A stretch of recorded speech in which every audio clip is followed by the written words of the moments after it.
Jadi kalau saya lebih mengatakan terorisme itu akarnya agama, Agama. pemahaman agama saya klarifikasi. Jadi saya sepakat bahwa terorisme memang tidak bisa mewakili satu agama. Ya. Tapi terorisme itu landasan moralnya, landasan legitimasinya adalah keyakinan mereka. Welcome to Renaissance. Assalamualaikum warahmatullahi wabarakatuh, Sobat Renaissance. Pertama-tama barangkali saya perkenalkan dulu channel Renaissance ini. Ini channel yang merupakan channel khusus untuk membahas isu-isu aktual yang memang penting untuk kita bahas. Dan berhubung kali ini kita sudah kedatangan narasumber, yakni Dr. Sabara. Bagi teman-teman Sobat Renaissance, pasti sudah tidak asing lagi untuk mengenal beliau, tapi tidak ada salahnya saya memperkenalkan beliau. Beliau ini adalah Dewan Pendiri dari Lembaga Dakwah Studi Islam Al-Muntasar Makassar, satu komunitas yang memang bergerak di kancah pemikiran, membahas isu-isu filsafat, tasawuf, dan sebagainya. Begitu pula beliau ini setiap hari beraktivitas di Litbang sebagai seorang peneliti. Dan belakangan ini ada satu tulisan yang sempat dituliskan oleh beliau berkaitan dengan terorisme, dan kita akan berbicara tentang itu berhubung di pekan kemarin di tanggal 28 Maret itu Makassar digemparkan oleh satu peristiwa yang tidak kita duga, melukai hati kita semua, yakni bom bunuh diri dari dua orang yang kita ketahui adalah sepasang suami istri di depan gereja katedral ketika saudara-saudara kita sedang melakukan ritual atau ibadah bersama di Minggu Palma. Dan ini penting untuk kita bicarakan karena Indonesia ini sejak tahun 2000-an itu menjadi satu negara yang seringkali ombang-ambingkan, bahkan diricuhkan melalui aktivitas bom bunuh diri yang bersumber dari gerakan radikalisme berbasis agama. Dan ini penting untuk kita ulas, dan Dr. Sabara akan mengulas itu. Tapi untuk teman-teman sekalian, Sobat Renaissance, saya kira penting untuk kita ketahui apa sebenarnya ekstremisme atau radikalisme itu. Menurut Dr. Sabara bagaimana itu? Radikalisme ini kan sebenarnya istilah yang sedikit ambigu ya. Kalau teman-teman belajar filsafat pasti akrab dengan istilah berpikir radikal. Bahkan berpikir radikal itu sebagai salah satu ciri berpikir filosofis. Radikal itu kan akar katanya radix, yang artinya akar. Jadi berpikir sampai tuntas ke akar-akar. Namun kalau kita belajar ilmu bahasa, ada namanya peyorasi makna. Jadi sebuah kata mengalami mutasi makna, yang dari positif jadi negatif. Ya. Saya kata oknum. Ya. Dan beberapa kata banyak ya. Radikal kata radikal ketika ditransfer dalam kamus ilmu sosial, misalnya di Cambridge Dictionary menyebut radikal itu adalah sebuah upaya untuk melakukan perubahan sosial politik secara cepat dan ekstrim. Nah, jadi kan kemudian radikal dikaitkan dengan ekstrim. Nah, jadi radikal apalagi ketika ditambahin isme, berarti sebuah paham yang ingin mengubah suatu keadaan secara cepat dengan cara-cara ekstrim dan kekerasan. Jadi sebenarnya radikalisme ini bermakna positif. Kalau radikal dia positif. Nah, ketika dia radikalisme itu sudah menjadi maknanya negatif. Jadi identik dengan kekerasan. Jadi pro pada tindakan-tindakan kekerasan, ekstremisme kan. Nah, ketika dia masuk dalam pemahaman keagamaan, radikalisme itu berarti sebuah sikap keagamaan atau paham atau sikap keagamaan yang menyetujui tindakan-tindakan kekerasan atas nama agama. Jadi kata kuncinya, radikalisme itu pasti berbarengan dengan kekerasan, pemaksaan, dan seperti itu. Nah, ini menariknya karena selama ini kita ketahui radikalisme itu satu makna yang negatif, Iya. apalagi kalau disandingkan dengan agama. Apakah memang selamanya begitu? Apakah agama ini, kan yang dikatakan agama itu satu ajaran yang mengajarkan cinta kasih, Iya. kemudian mengajarkan pengikutnya untuk saling menghormati sesama, artinya dia mesti menghargai perbedaan. Lalu kalau dalam pengertian, dalam konteks tadi itu, radikalisme dalam pengertian agama, apa yang menjadi masalah sebenarnya? Bagaimana dia bisa begitu? Saya mulai dulu, radikalisme dalam perspektif tinjauan ilmu sosial ya. Radikalisme itu sifatnya non-konformistis. Non-konformistis berarti dia memaksa dan akhirnya endingnya adalah tindakan-tindakan kekerasan. Kenapa non-konformistis? Karena tidak menolak perbedaan, menolak adanya perbedaan, memaksakan keinginannya harus terwujud bila perlu dengan tindakan-tindakan kekerasan. Nah, jika dihubungkan dengan agama, radikalisme itu ada 5 ciri simbolisme agama. Jadi beragama itu dengan sangat simbolik. Jadi menekankan aspek-aspek simbolik daripada agama. Misalnya ya pakaian gitu kan, pakaian, tampilan, style luaran. Ya, tampilan luaran. Lebih mementingkan dalam ibadah itu aspek-aspek teknis ritual dibandingkan hal-hal yang sifatnya substansial. Yang kedua adalah simbolisme agama menolak paham kebangsaan, menolak nation state, nasionalisme, dan termasuk paham-paham yang berkenaan dengan kebangsaan seperti demokrasi. Bagi mereka ini adalah paham sekuler yang berasal dari Barat. Yang ketiga adalah intoleransi, pasti intoleran terhadap perbedaan. Yang keempat itu tindakan kekerasan atas nama agama. Yang kelima sikap puritanis. Puritanis itu artinya berusaha untuk memurnikan agama dari unsur-unsur lokal. Makanya kalau kemarin itu teroris misalnya di wasiatnya, atau ada berita dia pernah memarahi ibunya karena ibunya melakukan bazaki, ya itu memang karakteristik dari orang radikal yang ingin memurnikan agamanya dari unsur-unsur tradisi atau puritanis. Itu 5 dari ciri radikalisme. Dan yang itu menyebabkan satu pandangan menjadi ekstrim. Ya. Menjadi ekstrim. Dan kalau demikian, apakah ini kan satu deviasi dalam pandangan beragama? Ya. Penyimpangan. Sehingga mengakibatkan ada orang-orang yang mengartikan agama dengan cara harfiah. Ya. Cara harfiah. Nah, kalau kasus kemarin itu kan sepasang suami istri.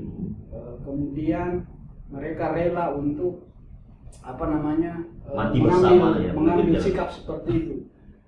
Kalau kita melihat surat-suratnya itu kan ada, kalau tidak salah tertulis, mereka sudah mengharapkan satu kehidupan yang lebih baik dengan model seperti mengambil sikap seperti itu.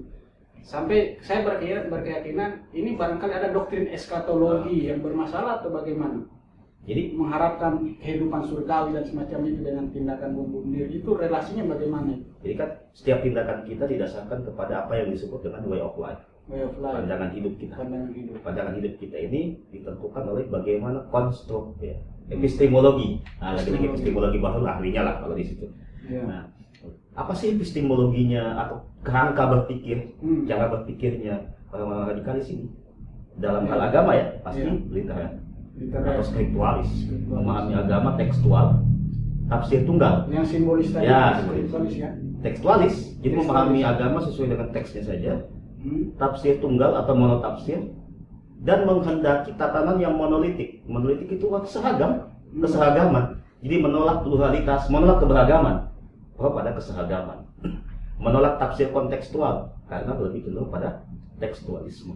Nah, itu epistemologinya. Nah, efek dari itu adalah menolak apa yang disebut dengan pengaruh-pengaruh asing maupun pengaruh-pengaruh lokal.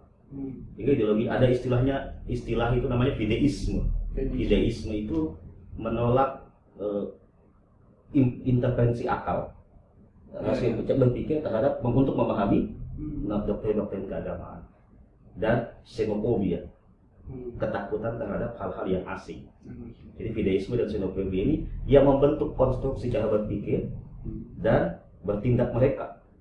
Nah, kenapa bisa sampai melakukan tindakan yang menurut kita yang umum ini konyol? Oh, jangan salah, mereka menganggap ini bukan kekonyolan kok. Ini adalah perjuangan pengorbanan yang sempurna terhadap agama, yang terbaik terhadap agama dengan Bisa mereka diri. berikan. Nah itu sudah. Nah jadi bagi kita itu konyol, bagi mereka tidak. Ini adalah jalan kesempurnaan dalam beragama.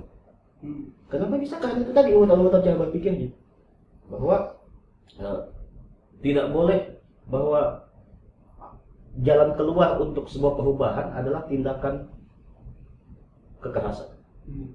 Untuk supaya tatanan dunia ini stabil, maka harus dilakukan dengan tindakan kekerasan. Jadi satu jalan keluar adalah tindakan kekerasan. Dan tidak ada alternatif lain. Satu-satunya alternatif Bagi mereka dengan cara itu, kesalehan mereka diukur dengan jadi gini, bagi mereka jalan keluar itu agama adalah jalan keluar ya. Kita semua sepakat sih kalau agama adalah jalan keluar. Tapi sampai di situ kemudian adalah bahwa ketika agama sebagai jalan keluar, tapi agama yang ditafsirkan secara simbolik, monotafsir, monolitik. Artinya ini sebenarnya kan banyak yang mengatakan jangan mengkait-kaitkan fenomena terorisme dengan agama.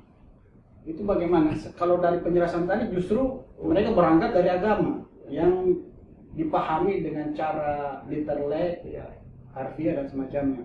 Artinya bangunan epistemologinya yang bermasalah. Ya. Jadi kalau saya lebih mengatakan terorisme itu kakaknya agama. Pemahaman agama saya klarifikasi. Jadi saya sepakat bahwa terorisme memang tidak bisa mewakili satu agama. Tapi terorisme itu landasan moralnya, landasan legitimasinya adalah keyakinan mereka terhadap doktrin agama. Jadi sebenarnya ada penafsiran yang salah atas teks atas penyimpangan informasi tentang agama. Jadi isu ketidakadilan itu hanyalah penguat saja, legitimasi, alat pengalih saja. Aslinya itu agama sebenarnya. Kalau berkaitan dengan data-data yang Ustaz temukan selama penelitian, kan pernah disebutkan bahwa paham ini kita sebut saja paham takfirisme, itu yang umum dikenal. Itu ternyata sudah masuk sampai ke level sekolah-sekolah, sekolah-sekolah, kampus-kampus, masjid-masjid. Itu bagaimana sampai bisa seperti itu? Dengan cara apa mereka bisa seperti itu? Jadi jalur apakah lewat pengajian atau apa? Jadi jalur masuknya itu melalui pendidikan dan melalui media. Jadi mereka mensasar memang kalangan kelas menengah. Kalau kemarin kan anak-anak muda. Ya, saya kalangan kelas menengah perkotaan, kalangan kelas menengah terdidik, maka yang disasar adalah sekolah, kampus, dan masjid. Jadi tiga basis ini sebenarnya. Sekolah, dan bermain masjid. propagandanya juga bermain melalui media internet khususnya. Nah, ada data-data yang menarik sebenarnya.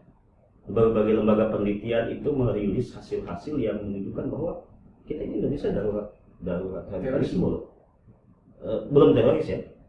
Radikalisme is one step to terrorism. Radikalisme adalah satu langkah menuju terorisme.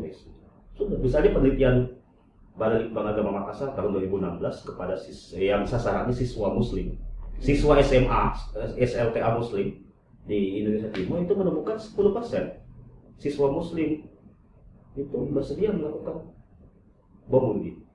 Jadi itu calon-calon pengantin yang siap disemai. Pengantin, ini menarik terma yang mereka pakai pengantin. Karena ada bidadari yang kelak dinikahkan. Nah, menikah. Sebagai hadiah, sebagai reward. Tapi itu kan sebenarnya tidak berperspektif gender. Kalau perempuannya yang kemarin itu gimana nanti mereka itu? Ya memang kan keyakinan agama yang mereka pahami itu kan biasanya juga sangat patriarki. Dan ada satu tulisan yang kita baca sempat ditulis oleh kita itu berkaitan dengan terorisme, fakta, mitos atau proyek. Bisa diceritakan sedikit menyangkut tulisan itu? Jadi radikalisme atau itu faktanya ada. Kita akan temukan orang-orang yang karena ada golongan yang menolak itu bahwa ini bukan hasil, dia menganggap hasil rekayasa intelijen, makanya konspirasi untuk menyudutkan Islam.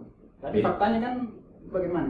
Faktanya ada bahwa ada orang-orang yang alergi perbedaan, ya kan? Fakta orang-orang yang punya impian untuk mendirikan daulah Islamiyah, menegasi perbedaan, itu banyak. Itu ada fakta itu, ya cara berpikir yang monotafsir, klaim kebenaran, itu ada fakta itu ada, tidak bisa dipungkiri. Radikalisme sebagai sebuah fakta itu identik dengan revivalisme. Revivalisme itu adalah berusaha membangkitkan kembali zaman yang diyakini sebagai golden age, zaman kemasan, yang dimana mereka memberikan cetak biru terhadap satu masa di masa lalu. Ya kalau dalam kelompok Islam itu yang dicetak biru itu adalah zaman awal-awal Islam, di mana salafus saleh menurut mereka ya, berdiri khilafah Islam. Ya, itu yang mau dikembalikan. Itu kan banyak kelompok-kelompok itu. Jadi orientasi mereka itu dalam menyikapi konteks hari ini bukan melihat ke depan, tapi ingin mengembalikan masa di itu belakang. berarti pandangan mereka kembali ke belakang. Iya, makanya disebut revivalis. Lalu seharusnya bagaimana? Kita kan beragama, Iya. menghadapi banyak tantangan global. Iya. Ini kan kalau menurut saya hasil dari ketidakmampuan mendialogkan itu agama dengan kemajuan zaman. Kalau mereka kan sampai ada yang menolak apa sistem ekonomi sehingga riba itu haram, kemudian menolak Bukan riba, bunga bank ya. bunga bank ya. Iya. Kemudian menolak apa yang datang dari asing. Nah, untuk menyikapi itu seperti apa? Kita sebagai umat muslim ini berislam yang seperti apa yang harus kita anut? Lawan dari kata radikal itu kan moderat. Ya, jadi kalau radikal itu non kompromistis, moderat itu dalam arti kompromi. Maksudnya bukan berarti kita mengkompromikan keyakinan, tidak. Kita harus sadar, membangun kesadaran bahwa kenyataan itu tidak tunggal. Tidak ada keseragaman, yang ada keberagaman. Nah, keberagaman ini kita terima sebagai fakta sosial. Dalam bahasa agama kita terima sebagai sunnatullah. Ya, sesuatu yang ya udah sudah terjadi seperti itu. Yang dibutuhkan adalah kearifan kita menerima dan keaktifan kita untuk menjembatani, menjadi bridging sosial antara satu dalam kelompok perbedaan ini. Sehingga kita berbeda, oke, tapi ada bridging, ada jembatan yang menghubungkan kita. Sehingga perbedaan itu akhirnya hanya berpulang pada ruang-ruang privat kita masing-masing. Dalam konsensus sosial kita sepakat bermufakat untuk hidup bersama di atas perbedaan itu. Dan Islam ya memang seperti itu. Islam yang ramah, bukan Islam yang marah. Ini semakin menarik rekan-rekannya Sobat Renaissance. Tapi yang masih menggelitik itu dari tulisan Dr. Sabara itu ada terma proyek. Itu bagaimana itu menjelaskan? Apakah memang terorisme proyek? Kalau kita baca buku The Devil's Game Orchestra, Robert Dreyfus itu menulis 60 tahun perselingkuhan Amerika dan fundamentalisme Islam. Jadi memang ada sisi proyek. Kita tidak bisa pungkiri proyek global. Saya ketika zaman perang dingin pasca perang dunia kedua terjadi perseteruan antara dua adik kuasa dia, Amerika dan Uni Soviet, dan salah satu proksi yang digunakan oleh Amerika untuk melemahkan kekuatan Uni Soviet di Timur Tengah adalah melalui proksi kelompok radikal, Taliban dan sebagainya. Ini menjadi proyek mereka untuk melemahkan kekuatan Uni Soviet. Bahwa radikalisme juga sebagai sebuah proyek, ya ada yang berkepentingan untuk itu, proyek senjata misalnya, ada atau proyek ya banyak orang yang mendapatkan keuntungan dari ketidakamanan, ya dari kecemasan orang itu ada orang yang mendapat keuntungan itu. Kemudian juga ya orang bilang pengalihan isu, ya atau untuk kepentingan politik, membawa isu agama, isu-isu identitas agama dibawa untuk kepentingan politik, untuk kepentingan elektoral. Jadi bahwa itu proyek, ya bahwa itu mitos. Ya, radikalisme itu memainkan mitos, istilahnya mitifikasi. Ya, jadi ya sebagai seorang muslim kita meyakini ada surga. Tapi ini kan kemudian surga dimitifikasi sedemikian rupa, dibangun konstruksi tentang bidadari, ya, yang akan menyambung dan lain sebagainya. Jadi mitifikasi tentang zaman, tentang utopia tentang zaman yang ideal. Itu kan mitos ya. Baik, konstruksi mitos yang terbangun di pikiran mereka. Ada sebuah zaman yang bagi kita utopis itu, ya kan? Iya. Nah, tapi bagi mereka itu hal yang harus diperjuangkan. Jadi dalam radikalisme ada unsur mitos, ada juga proyek yang bermain. Artinya ini bisa disebut kelompok-kelompok agama yang disebutkan tadi itu dimanfaatkan. Ya, Dimanfaatkan ya? Tanpa mereka sadari. Jadi tanpa mereka sadari mereka dimanfaatkan karena konstruksi keberagamaannya yang menegasi perbedaan itu tadi melalui pendidikan, media. Kalau Buya Safi Malik pernah menyebut istilah teologi maut. Berani mati tidak berani hidup. Lalu kalau tulisan kita kan ada menyebut teologi horor. Ya, teologi horor itu kan artinya memandang dunia ini sebagai dalam perspektif dunia ini sangat penuh dengan kecemasan. Saya ingin menulisnya kemarin itu anxiety theology, teologi kecemasan, tapi saya kayaknya lebih seksi kalau saya gunakan teologi horor. Karena ini kan mereka juga di satu sisi memanfaatkan kecemasan, jadi sehingga diciptakan. Jadi tujuan mereka apa? Supaya terjadi perasaan tercekam. Jadi sebagaimana horor, suasana horor, supaya dan ini yang mereka tuju sebenarnya. Makanya saran saya, berhentilah mengupload video-video yang akan memicu suasana yang semakin mencekam. Karena itu sama saja kita membantu mereka. Ini tantangan berat kita semua ya, karena di era komunikasi seperti ini itu betapa gampang. Misalnya memposting kasusnya video, foto-foto kemarin kan itu katanya melalui internet. Dia melihat rekaman-rekaman perang di negeri Arab, di negeri berkecamuk, kemudian dia melakukan tindakan yang kita sebut tadi itu.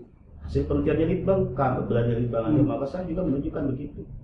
Jadi Internet. yang paling dominan berpengaruh itu media, internet. Mereka justru tidak bergabung pada satu pengajian. Yang 10% tadi ini tidak bergabung pada satu pengajian. Jadi tidak semua. Sebagian besar bahkan tidak bergabung di pengajian, tapi lebih dipengaruhi oleh propaganda internet. Nah, bayangkan kalau ini didapat oleh kelompok-kelompok pengajian yang radikal tadi. Ya. Jadi, luar biasa. Di Sulawesi Selatan itu ada 100 orang yang siap membunuh diri. Itu akan menjadi 100 kejadian. Itu ada datanya. Nah, ini sekedar ilustrasi ya. Misalnya, ada 100 orang yang siap melakukan bom bunuh diri. Itu berarti kita harus bersiap untuk 100 kejadian. Luar biasa kan? Jadi jangan pandang kecil, satu saja luar biasa. Jadi tugas kita bersama. Ya, apa yang harus kita lakukan? Untuk menyelesaikan, bukan lagi meminimalisir, tapi mengeliminir ini.